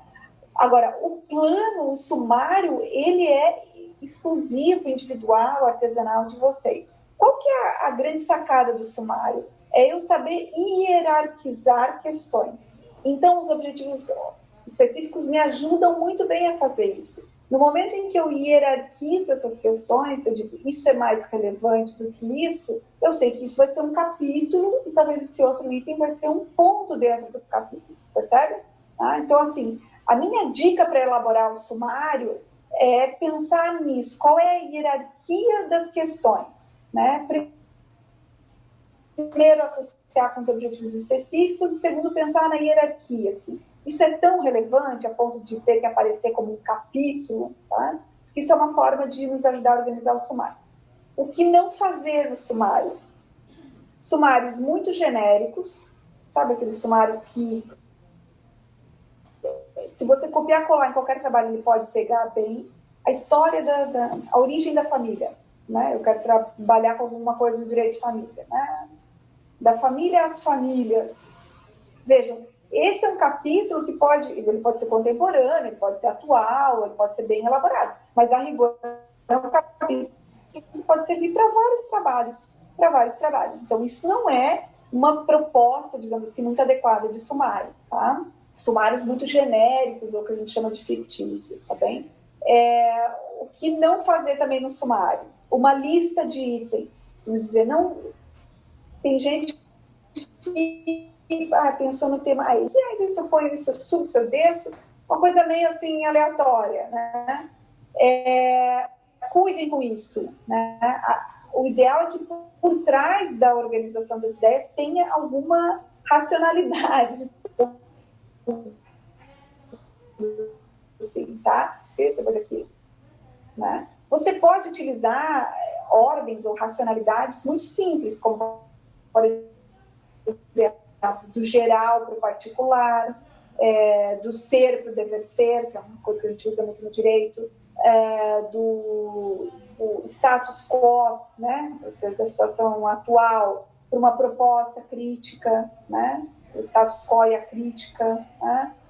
Você pode usar em perspectiva geográfica, você pode usar um sumário em perspectiva cronológica também, tá? Dependendo dos temas. Você pode usar marcos temporais muito específicos, assim, por exemplo, criou-se a legislação X e ela foi um divisor de águas, então ela pode servir também para criar sumário. Então, existem formas que, a rigor e aparentemente, são muito simples, né? São um raciocínio do geral ao particular, a regra, a exceção, né? Direito, não direito, o espaço da normatividade, o espaço empírico, você pode criar, né? Essas relações. Esses exemplos que eu estou dando são muito comuns no que a gente chama do plano francês, que é dividido em duas partes, em geral por oposição, por complementação. Mas, assim, a regra é que tem alguma racionalidade por trás daquela ordem que vocês estão elaborando e que vocês vão explicitar isso lá na introdução, tá bem? Não façam algo aleatório e verifiquem se aquilo que... Sei lá, se eu tenho 10 itens de um sumário, né, no direito, em geral, será que eu preciso de 10 itens? Será que eu não vou inserir isso dentro de alguma coisa? Pensem um pouco sobre isso. O básico para não errar, acho que em geral vocês sabem, ou 3 capítulos, é difícil errar com 3 capítulos. O modelo do plano francês em 2 partes, que seriam 4 capítulos, daí também é uma forma que eu acho que facilita a gente pensar o sumário, mas não tem regra, não tem regra. Se vocês olharem, e aí eu sou muito afeita, digamos assim, ao plano francês, muito pela minha formação. Eu acho que saber fazer um plano francês nos ajuda a muita coisa, assim, a organizar melhor as ideias, a muitas coisas. Mas eu reconheço, por outro lado, que o plano francês ele pode ser um pouco castrador, digamos assim, né? Por que tem que ser 2 partes, e cada parte com 2 capítulos, e cada capítulo com 2, né? Por que tem que ser sempre esse binômio, né? Então, acho que do ponto de vista didático, pedagógico, ele ajuda, acho que ele ajuda a organizar as ideias, mas também não significa que não possa ter outros sumários. E aí eu sugiro, inclusive, que vocês circulem, né, por teses e dissertações de outras áreas, assim. Por exemplo, uma coisa que a gente não faz no direito, e é super comum em outras áreas, é ter um capítulo de metodologia. Quando que a gente vê no direito uma tese, uma dissertação com um capítulo de metodologia? É muito difícil. A gente vai ter, em geral, quando aquela tese ou dissertação faz uma pesquisa empírica, por exemplo. Tá? Ou eu vou ter dentro de um determinado capítulo uma seção importante para explicitar a questão metodológica, né? Enfim, tem outras formulações de sumários possíveis, assim. Mas aí também é uma escolha de vocês, assim, como fazer algo. Eu posso fazer algo para não errar e muito bem organizado, né? Eu particularmente gosto dessa ideia, mas eu posso também me aventurar, sair um pouco da caixinha. Eu acho que isso, pensar o sumário é um trabalho de vocês, não coloquem isso na conta do orientador de vocês, nem da banca, nem de nada, isso é trabalho de vocês, é a coisa, acho que, mais preciosa que vocês vão fazer no trabalho, é o sumário.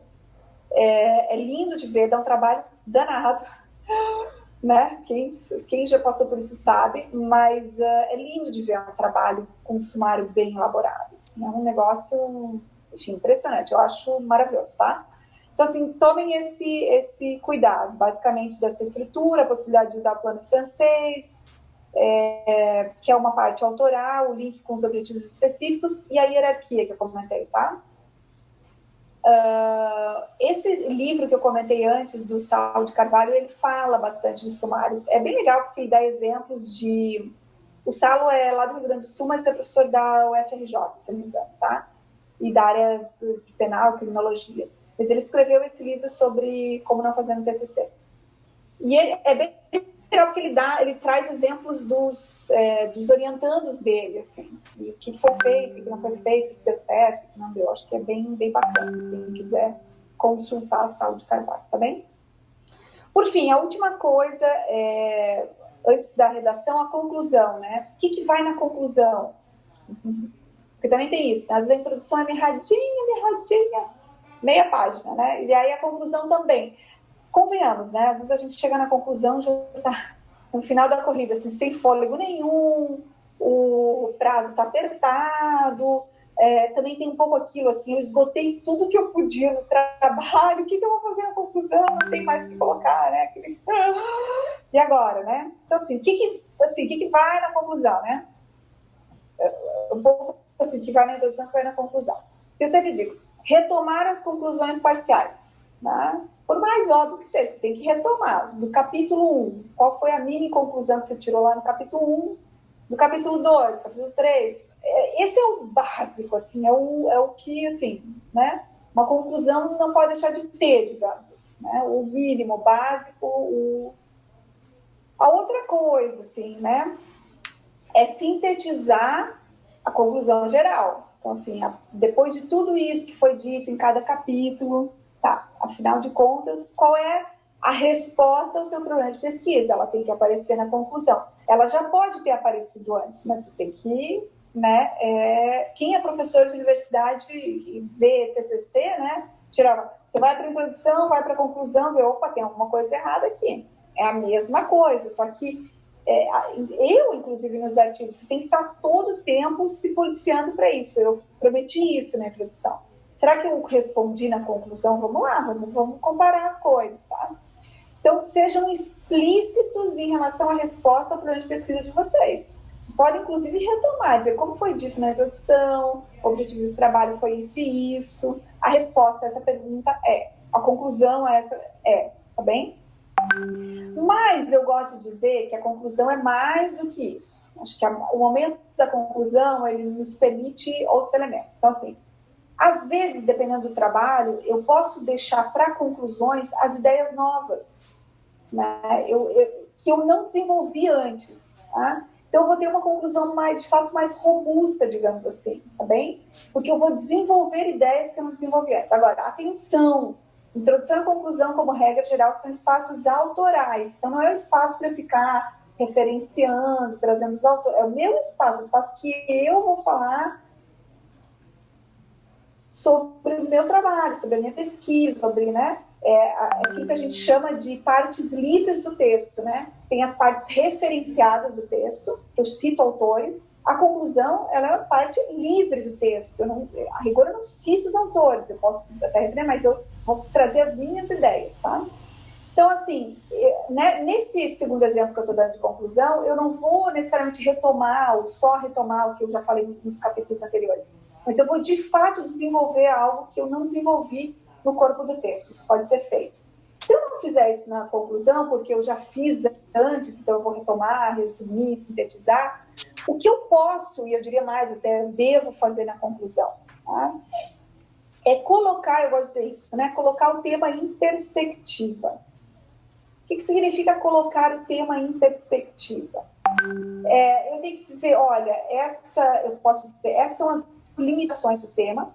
Então, você pode dizer assim, onde a pesquisa não chegou, isso não não fragiliza a sua conclusão, a sua pesquisa, ao contrário, né?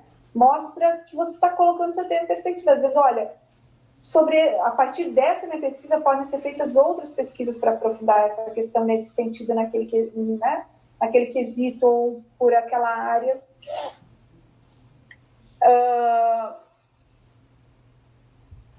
Adivinha, né? Se eu não acabou minha live no Insta, vamos ver aqui de novo. Voltei. Deixa eu só ver se eu voltei no Insta mesmo, tá, gente? Sim. E aí eu termino, tá? Com isso eu termino.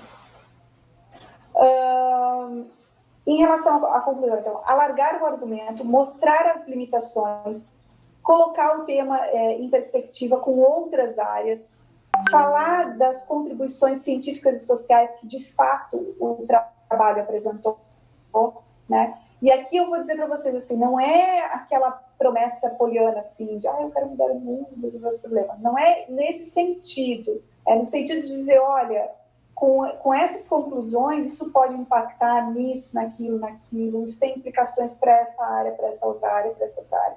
Isso pode conduzir, eu deveria conduzir a novas pesquisas, porque em razão do meu método, do meu referencial, enfim, do que for, de algumas limitações, essas questões não foram aprofundadas ou não foram analisadas nesse texto, tá bem? E é importante, a conclusão serve também para eu convencer os hesitantes, tá? Então, se tem alguém que, digamos assim, ainda não se convenceu totalmente do meu percurso, dos meus resultados, né, daquilo que eu concluí, ali é o momento de vocês organizarem as ideias e enfrentarem essa questão, tá bem?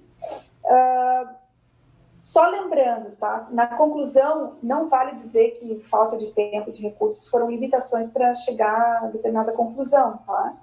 Então, assim, não foi possível, né? Essa é uma limitação do trabalho porque não teve tempo suficiente. Isso não, né? Limitações são limitações metodológicas, de referencial teórico, de recorte à pesquisa mesmo, né? Por exemplo, não foi objeto de pesquisa uma análise na esfera internacional, só foi na esfera nacional, mas seria interessante conduzir uma pesquisa a partir disso nesse sentido, tá?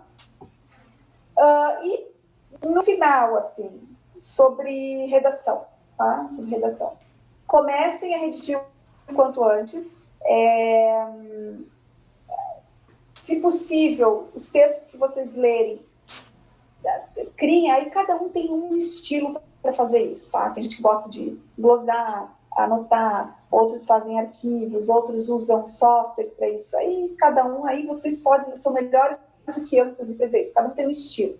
Mas é importante que vocês, para não perder muito tempo e otimizar o trabalho de vocês, e não lerem textos que depois vocês não vão lembrar que vocês leram, o ideal é que vocês consigam registrar, né, ou as impressões de vocês, ou os trechos que vocês, né, se interessaram em algum lugar. Criem um arquivo lá, início da tese, ou impressões para a tese, sei lá, e vão colocando ali, porque de fato o que muitas pessoas me relatam é isso, professora, eu li, leio, lerei, né, mas muita coisa se perde no meio do caminho. Como é que eu faço para não perder tudo isso, né? Porque é isso, hoje em dia o nosso problema é que a gente tem muita fonte de pesquisa, quase inesgotável, não vai ler tudo. E como é que eu consigo, então, otimizar meu tempo? Isso é uma questão, né, que pode não parecer, mas ela é fundamental para o trabalho. Eu costumo dizer também que a universidade exige que a gente escreva bem, mas ela não nos ensina a fazer isso. Ela pressupõe que você já venha pronto. Então, se você teve uma boa formação, né, de escrita, de produção, ok. Né? Mas se você não teve, ou se você não tem especificamente em relação à produção acadêmica, né, nem sempre a universidade nos dá esse suporte, né? Isso, nos últimos tempos, a própria universidade tem se dado conta disso, né? A gente fala, exige leitura, exige reflexão, mas e aí, como é que se dá a produção do texto, né? Então, tem algumas iniciativas hoje em dia discutindo isso. Mas, assim, tirando essa coisa de organizar, de ler e já inserir os trechos, impressões, autores, né, usar software para isso, usar o que vocês quiserem, mas registrar isso, eu teria algumas outras sugestões, assim, que é o que eu mais vejo na prática e que eu considero que é o que, de fato, vai dar sofisticação ao texto de vocês. Porque, assim, escrever um texto, dizer, segundo fulano, segundo Beltrano, segundo ciclano, que dá um trabalhão e faz parte da pesquisa, isso é importante, mas isso não é sinônimo de um texto fluido, bom, adequado, sofisticado, com bom fio condutor. Então, vou dar algumas sugestões. Primeiro, vocês têm que saber quando e como usar aquilo que eu chamo de partes livres e partes referenciadas. Então, um bom texto, ele vai ter necessariamente partes referenciadas, que é segundo fulano, Beltrano, ciclano, etc. Né? Mas ele tem que ter partes livres também, né? Sobretudo no mestrado, mais ainda num doutorado, e em algumas áreas do texto, introdução, sumário, conclusão, necessariamente. Você não vai escrever uma conclusão com base no que um autor tem, assim, né, referenciando um autor. Você vai ter que se colocar naquele trabalho, né? Então, existe espaço para os autores, e esse espaço numa pesquisa científica é necessário, mas existe também o espaço das partes livres, né, que são as partes autorais, tá bem? Isso não está presente só na introdução e na conclusão. Isso está presente em parágrafos de ligação e parágrafos de síntese. Então, pessoal, isso é bem importante, porque um texto bom é um texto que conta com esses parágrafos de ligação, que conta com esses parágrafos de transição, que conta com parágrafos de síntese de autores. Tá bem, eu analisei um fulano que disse isso, ciclano disse aquilo, Beltrano... Que ideias, né, digamos assim, que eu quero, digamos assim, ressaltar disso que eu li, disso que esses autores dizem. Tá bem? O que eu quero dialogar? O que eu quero destacar? Né? Isso eu não vou fazer com base num ou no outro autor. Isso é uma parte livre, digamos assim. E aí eu sugiro a vocês que vocês anotem em algum lugar, no momento da... Isso é lá no final, tá? Lá na revisão do texto, assim. Identificar se há parágrafos de transição, identificar se há introdução ao tema, se há um fechamento do capítulo, uma conclusão. Identifiquem isso é bem importante. Segundo aspecto, terceiro já, evitem parágrafos longos. Eu sei que isso é básico, todo mundo sabe, mas na gente da área de direito gosta de escrever, né? Então, aquela revisão é importante, né, para orações longas e parágrafos muito longos, tá bem? Então, evitem isso. Evitem expressões da advocacia, principalmente o pessoal aí advogados de plantão, tá bem? Ou profissionais. Porque tem seu espaço, né? Então, às vezes aparece assim, o ilustríssimo fulano de tal, né? Às vezes eu elogio um autor, só elogio um autor, não elogio os outros. Crie um padrão, né? Quando eu referencio alguém, eu vou referenciar como, né? Por que aquele ali eu fiz muitos elogios e o outro não? Que relação afetiva é essa, né? Com os autores, tá? E às vezes tem expressões próprias, assim, da advocacia, né? Procurem, depois na revisão, verificar duas coisas. Se há coerência entre os parágrafos, se há um fio condutor. Eu tenho um parágrafo que introduz, aqui eu apresento a ideia, aqui eu falo a ideia de um autor, aqui eu pontuo essa questão, aqui eu trago de ideias, isso é uma questão do texto. E se dentro do parágrafo ele traz uma ideia completa, né? Tá? Então, assim como eu tenho que cuidar para não ter parágrafos muito longos, frases muito curtas também, sabe, deixam o texto muito, muito picado. Então, acho que isso é bem importante. Em relação à produção do texto, seria basicamente isso, tá? E daí da apresentação a gente vai deixar para outro momento, tá bem? Gente, o seguinte, peço desculpas por ter ultrapassado quase uma hora com vocês, agradeço que vocês tenham, quem ficou aqui, me digam, assim, como eu falei, eu quero saber de onde vocês são, quem vier, espero que vocês tenham se manifestado, depois eu vou dar uma olhada, assim, enfim, se estão no mestrado, doutorado, em que região, entre universidade, isso é bem bacana. E eu vou tentar manter algum contato, seja, como eu falei antes, quem tiver interesse pode se manifestar no Insta ou, enfim, ou criar uma lista de transmissão no Telegram ou alguma outra coisa no WhatsApp, enfim, para mandar materiais que vocês queiram ou a gente continuar dialogando pelas redes, tá? Sobre algum outro tema. Espero que vocês tenham aproveitado. Sigam também o coração de vocês nesse trabalho de produção, né, de pesquisa. Não se deixem enclausurar pela metodologia. A metodologia não pode servir para enrijecer demais o coração e a escrita de vocês, digamos assim. Ela deve servir para guiar da melhor maneira um pensamento criativo e autêntico, né? A gente costuma dizer que, infelizmente, a universidade e as escolas, né, elas menos estimulam a criatividade, o pensamento autêntico e mais estimulam o medo do erro, né? Então, assim, que a metodologia da pesquisa não sirva para isso, não sirva para enquadrar muito, né, enrijecer, artificializar, digamos, os trabalhos de vocês. Procurem a todo momento olhar assim para dentro de vocês, para as pesquisas que vocês fazem, para tentar entender se é realmente disso que vocês querem tratar, se é isso que motiva, estimula a produção acadêmica de vocês, tá? Se é disso que se trata, se vocês não estão escondendo coisas ou perdendo a essência daquilo que vocês querem trabalhar com a metodologia. A metodologia não deve servir para isso, ela deve servir para conduzir, otimizar o trabalho de vocês, criar um planejamento, explicitar o percurso que vocês utilizaram para os leitores e garantir que, no final das contas, vocês vão ter conclusões coerentes, robustas, aceitas pela academia, tá bem? Todo o resto que eu falei é passível de discussão, de análise, de questionamento, enfim, né? E aí, no mais dicas aí da minha experiência, que a gente pode também discutir, tá bem? Ficaram muitas coisas de fora, mas eu fiquei muito feliz. Achei ótimo conversar com vocês hoje. Me inaugurando aqui nessas redes, eu não sei se eu vou fazer isso tão cedo. E peço desculpas pelos problemas, tá? De quedas aí no grupo, mas eu acho que, de um modo geral, deu bastante certo. Estou bem satisfeita. Aos que são meus alunos ali da UFPR, pesquisadores, enfim, com certeza a gente vai continuar conversando, tá bem, pessoal? Acho que era isso. Uma boa noite para vocês e a gente vai se falando. Um beijão. Vou desligar por aqui. Tchau. Tchau, gente. Tchau, gente. Um abraço. Um abraço a todos. Que pessoal, né?